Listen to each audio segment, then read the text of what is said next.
I went into this thinking what it was like back in the day, and I remember it being the weakest entry to the series, and playing it now I think it's on par with the others, where it changes things up a bit and gives new light and tries new things, so my opinion on this game has changed in time. DK3 is a 2D platform game what was made by Rare. It's the third entry to the series. It was released late in the Snes cycle of the year 1996. The N64 was released in Japan for some time, but for those of us in the PAL region, we didn't get the N64 until, March 97? So a lot of gamers out there has missed this title. For the campaign, well, it just starts. There's really not any clarity on what's going on like in the last two games of Kong's Banana Horde in DK1, and in DK2 you find the ransom note. Except here, there's none of that. It pretty much just throws you right in the map and says, here you go. So after completing this, I think that the story is about Kongs are on a new island exploring when Donkey and Diddy Kong go missing, so it's up to Dixie and Kiddy to go and rescue them from a robot what turns out to be King K. Rool. You play as Dixie Kong in this entry, and she is the main character in this game, where before in the last game it was Diddy Kong.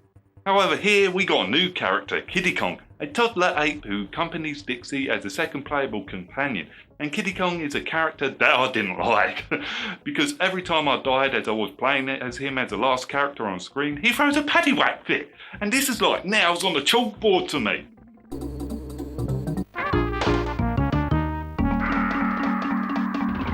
For the controls, they still feel natural and good, and I felt right at home as soon when I started the first level.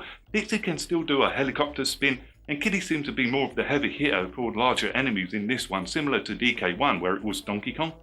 The tag team gameplay is back with Dixie and Kiddy, and I felt sorry for Dixie when she's carrying Kiddy Kong. She moves painfully slow, but this can be useful in certain stages to smash open up a floor. The game does start off quite easy and gets harder as you progress throughout the game. It does take a bit of time for the game to get going, and I didn't notice the difficulty really ramp up until about Zone 3, which I found it. Mainly because when it comes to these auto-scrolling kart levels, they just seem to be my weakness when it comes to the series. I thought the level designs were unique and well done. For example, the tree type level where you can see inside the hollow tree. I thought that was a good idea, and I like the theme of it, and how some of these backgrounds blend into some of these stages. It itself is a true work of art to be recognised. Although in all, I think that this is the easiest game out of the 3 Snes games. I didn't really have trouble getting past a level as I did in the last two. There's only really 2 stages that took me a bit of time to get past.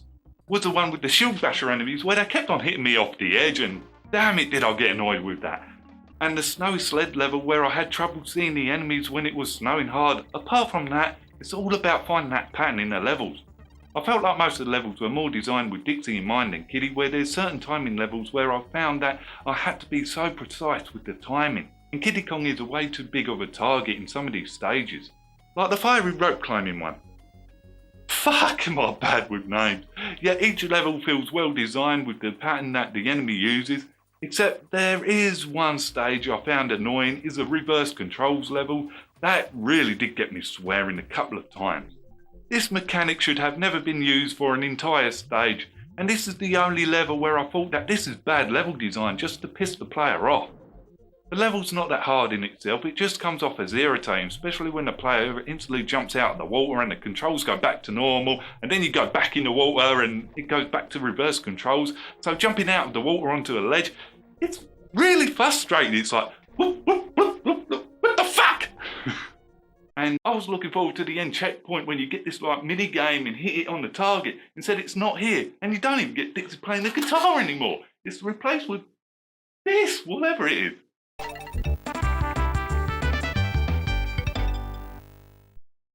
That's a massive downgrade. Your animal buddies make a return, but not all of them. Some are replaced with new ones, like the elephant replaces Rambi. But I do miss Rambi. Yet the elephant can shoot water out of her trunk as long as you suck up some water, which I found to be a very useful tool to take out some bees. And I'm so glad that I didn't have to play as that snake in this game. I hate that snake in DK2. I just really couldn't control it. In DK3 there are still levels where you transform into an animal, and my favourite one has to be the spider one, where the target's on the spider and it puts a sense of rush on that level, except I always like this spider because of the cool little sneakers it has. There are boss fights at the end of each zone, and I like the boss fights because they seem very inventive, and I like how I had to figure out that pattern to defeat them, and none of them seemed to recycle the boss fight. It had a new, completely different boss fight every time. And I found some of the boss fights really inventive, like the spider fight. I like the artwork on that. And then there was this other boss fight, what was designed so much different from all the others in the game, was where it had the camera behind the player and it has you throw snowballs at a snowman. It doesn't make sense, it should be a fireball, but okay, I'll go with it. I think that I like the boss fights more in this game, where it always changing things up. Well, I didn't expect them to go to that route, is probably why I like these boss fights so much. Now there is a but. The boss fights aren't as challenging as the last two games. The DK coins make a return, and you've got to try and think of a way to get it from this croc with a shield, and usually there's a metal barrel for you to use to throw behind him so he can hit a wall and bounce back and kill the croc. And that's roughly how you get these DK coins, and they are placed throughout each zone for you to find, and some of them are quite easy to find while others are not, and getting them is another thing. And the banana coins make a comeback, but this time around they're not gold, they're silver, and they're placed throughout each stage, and they are more like currency for you to purchase an item at a bear store. I like the sort of open map, it makes a change from its predecessor, and I like the tropical island, and I was driving around it for some time on that little boat, just going all the way around the island. Quite some time. Some things have changed on the map, like the boss fights used to be marked with a point on the map. Not anymore, they have their own like little area marked with an angry face on it.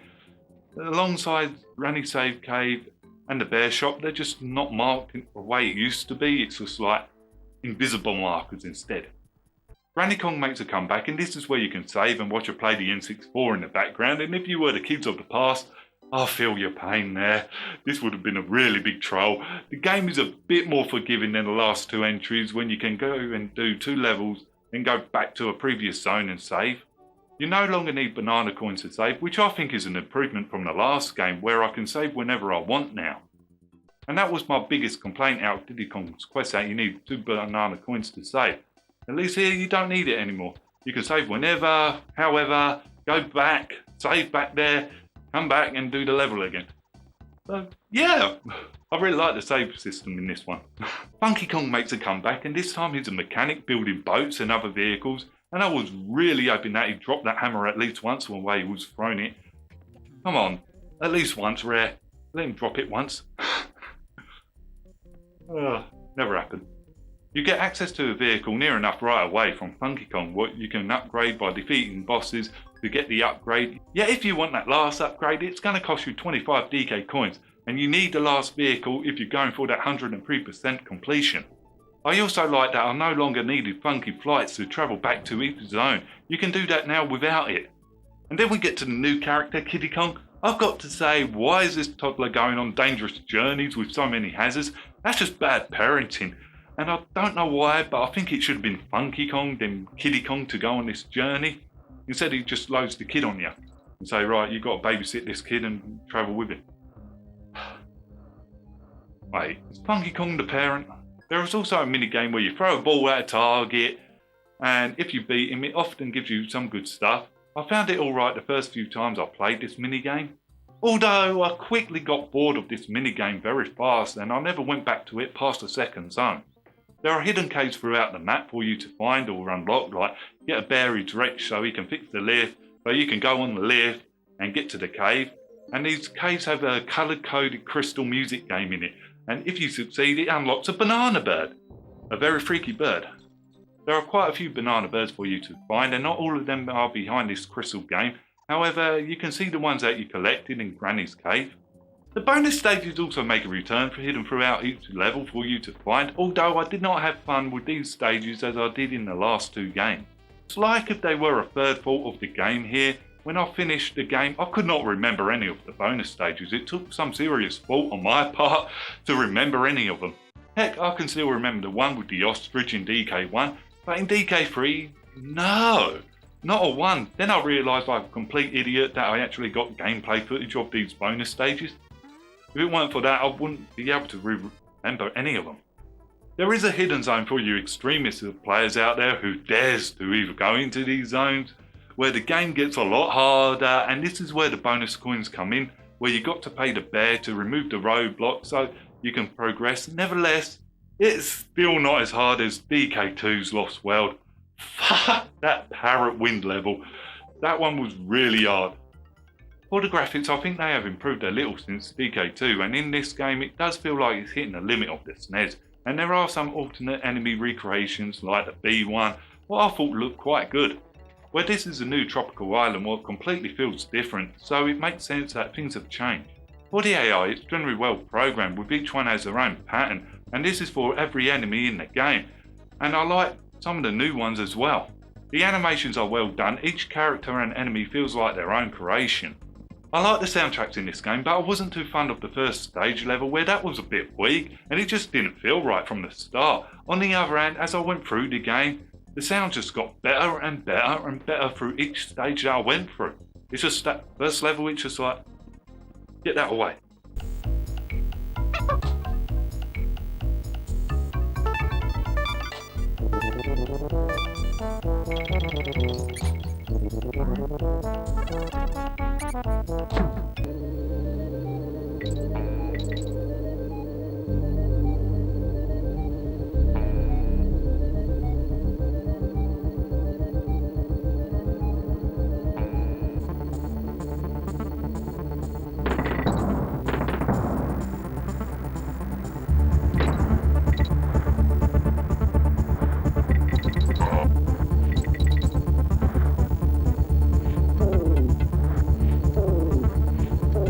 So yeah, there are some impressive soundtracks in this game.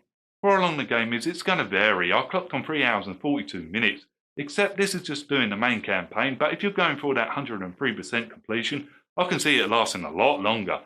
Probably around about 8 hours, maybe more for your first run through.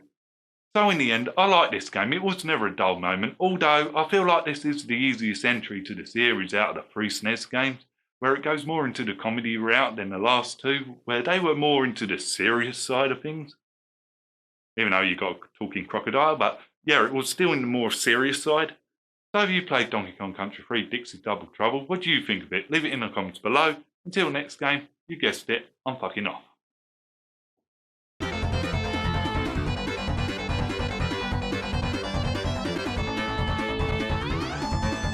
Frankie Kong also makes a return, but he don't really scold you like he does in the other games or give you any advice.